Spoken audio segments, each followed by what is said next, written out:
এই বছরের জন্মদিনটা একটু বেশি স্পেশাল মনে হচ্ছিল। 3 বছর পর প্রথমবার স্বামী আমার জন্য একটা শাড়ি এনেছিল। হয়তো দামি না, কিন্তু আমি যত্ন করে রেখেছিলাম। শাড়িটা শুধু কাপড় ছিল না, ছিল আমার ভালোবাসা, আমার ভরসা। পরের দিন দেখি শাড়িটা নেই। খুঁজতে খুঁজতে দেখি আমার ননদ পরে ঘুরে বেড়াচ্ছে, মুখে টোটকাটা হাসি, যেন আমি কিছুই বলতে পারবো না। সে জানে। আমি চুপ করেছিলাম। স্বামীকে বললাম, সে বলল, তোমার একটা শাড়ি নিলে কি এমন হয়েছে? ও তো আমার ছোট বোন। বুঝে গেলাম এই সংসারে আমার কিছুই নেই, এমনকি নিজের জন্মদিনে স্বামীর দেওয়া উপহারটাও না। বিয়ের পর সবাই বলেছিল শাশুড়ি তো মায়ের মতোই হবেন। আমিও বিশ্বাস করেছিলাম।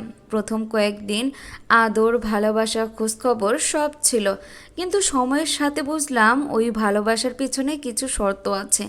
আমাকে সাজতে হবে যেমন তিনি চান, রান্না করতে হবে যেমন তিনি চান, অতিথিকে হাসি মুখে চাইতে হবে ঠিক তার মতো করে। আমি নিজের মতো করে কিছু করতে গেলেই মুখটা গোমড়া করে, কখনো ছেলের কাছে অভিযোগ, কখনো সরাসরি শুনিয়ে দেওয়া।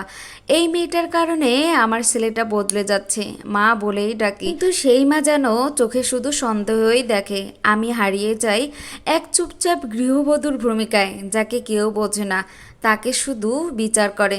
সেখানে সবাই বিচারক, শুধু অপরাধী হচ্ছি আমি। আর ননদের কথাই বা কি বলবো, বিয়ের আগে খুব মিষ্টি ছিল ও, বলতো তুমি আমার ভাবি না, তুমি আমার বোন। কিন্তু বিয়ের পর যেন বদলে গেল সব। প্রতিটা জিনিসে টানাটানি, আমার জামা কাপড় থেকে শুরু করে রান্নাঘর, ঘরের সাজ, এমনকি অন্যান্য সময়ও আমাকে খোঁটা দিতে ছাড়ে না। ছোট ছোট কথা নিয়ে ঠাট্টা, হেয় করে কথা বলা, আর তারপর স্বামীর কানে মিষ্টি বিষ ঢালা। সময় বলতো, ভাবি তো বেশি বেশি নাটক করে। এভাবে নাটক করে আমার ভাইকে একদম কাবু করে ফেলেছে। জন্মদিনে যখন শাড়িটা কেড়ে পরে নিল, আমি শুধু তাকিয়ে রইলাম, কিছুই বলিনি।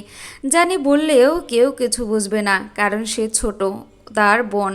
আর আমি আমি তো কেবল একজন গৃহবধূ, যার অধিকার নেই, শুধু অনেক দায়িত্ব আছে। বিয়ের পরে আমার স্বামী ছিল আমার পৃথিবী, আমার হাসি, কান্না, সব কিছুরই সাথী। মনে হতো এই মানুষটা পাশে থাকলেই আমি সব পারবো। কিন্তু বিয়ের পর আস্তে আস্তে যেন সে হারিয়ে গেল। পরিবারের মাঝখানে কোথাও আমার জন্য আর জায়গা রইল না। আমার কষ্টগুলো ওর কাছে অভিনয় হয়ে গেল, আমার প্রতিবাদ অতিরিক্ত আবেগ।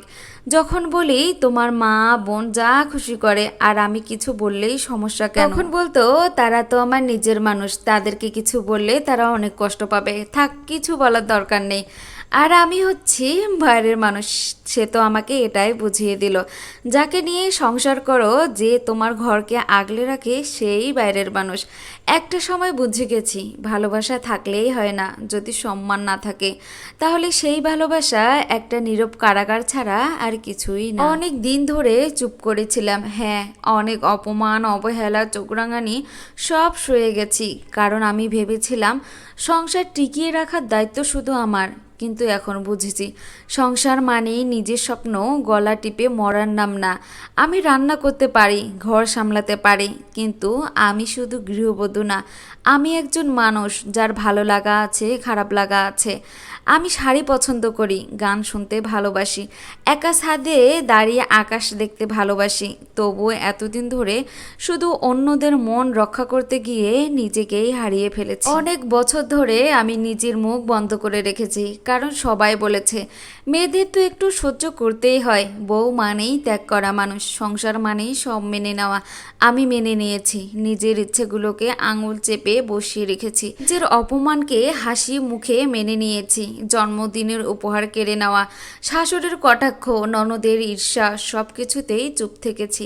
কিন্তু একটা প্রশ্ন আমাকে কাটার মতো বিধে, আমি কে? শুধু কারো বউ, কারো বৌমা, কারো ভাবি। আমার নিজের কি কোনো পরিচয় নেই? আমি চাই না আর শুধু রান্নাঘর আর রিমোটের মাঝখানে আটকে থাকি। আমি চাই না আর কারো খুশির জন্য আমার মুখের ভাষা হারিয়ে ফেলি। আজ আমি দাঁড়িয়েছি আয়নার সামনে, এক ভাঙা অবহেলিত মুখ নয়, আজ আমি সেখানে দেখেছি এক সাহসী নারী, যে সব হারিয়েও এখনও নিজের অস্তিত্ব খুঁজছে। আজ থেকে আমি আবার গান গাইব, বই পড়ব, আকাশ দেখব, নিজের জন্য ছোট ছোট স্বপ্ন করব।